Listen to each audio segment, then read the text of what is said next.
आज की मैं अपनी इस वीडियो में आपको कुछ ऐसे तथ्यों के ऊपर दिखाऊंगा, जहाँ बताने जा रहा हूँ जो आपके आने वाले कल के ऊपर उनके विषय को किस तरह से ख़राब कर रहे हैं, वो बताने जा रहा हूँ। चंडीगढ़ एक ऐसा शहर है जहाँ पर हर सेक्टर में 2 या 3 स्कूल हैं। उनमें से एक मॉडल स्कूल होता है और एक हाई स्कूल होता है। मॉडल स्कूल वो होता है जहाँ पर इंग्लिश मीडियम में पढ़ाया जाता है और हाई स्कूल वो है जहाँ पर हिंदी मीडियम स्कूल में पढ़ाया जाता है। हर स्कूल चंडीगढ़ में कहने को स्मार्ट है, लेकिन क्या कभी आपने अपने बच्चों से ये पूछने की कोशिश करी है?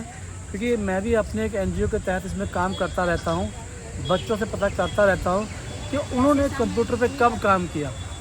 बड़े ही आश्चर्यचकित करने वाले रिज़ल्ट मिलते हैं कि बच्चों को जो है ना कंप्यूटर पे काम करने का मौका मिल ही नहीं पाता है, पहली बात।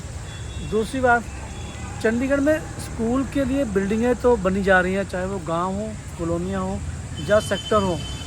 कभी माता पिता ये जानने की कोशिश नहीं करते हैं कि उस स्कूल में जो है हर विषय का अध्यापक है कि नहीं है।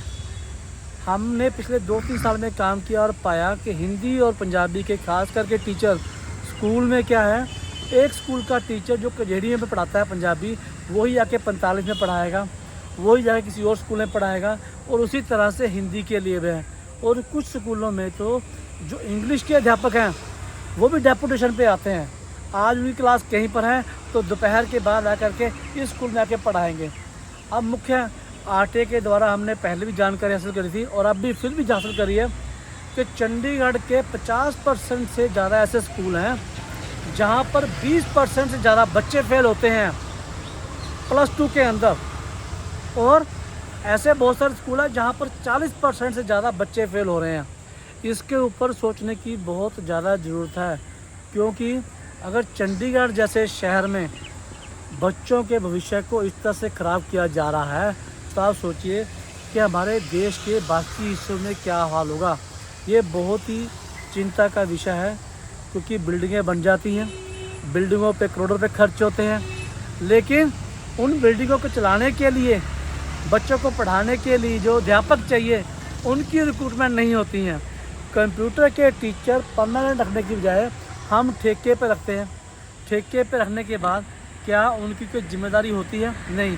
तो हम चंडीगढ़ प्रशासन और चंडीगढ़ शिक्षा विभाग और ख़ास करके अपने गवर्नर साहब से ये हाथ जोड़ के विनती करते हैं कि कुछ ऐसी व्यवस्था लाएं ताकि हर टीचर और हर स्कूल के प्रिंसिपल की एक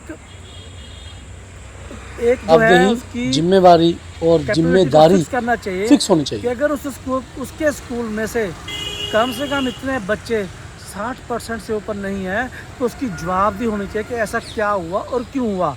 नहीं तो क्या होता है, लाखों रुपए की उनकी सैलरी है, लेकिन जो बच्चे वहाँ पढ़ते हैं वो फेल हो रहे हैं। नुकसान किसका है? नुकसान उन माँ बाप का है जो अपने कमाई के पैसों को बच्चों को पढ़ाने के लिए लगा रहे हैं, लेकिन बच्चे फिर भी फेल हो रहे हैं। तो इसके ऊपर जरूर एक बार ध्यान दीजिए।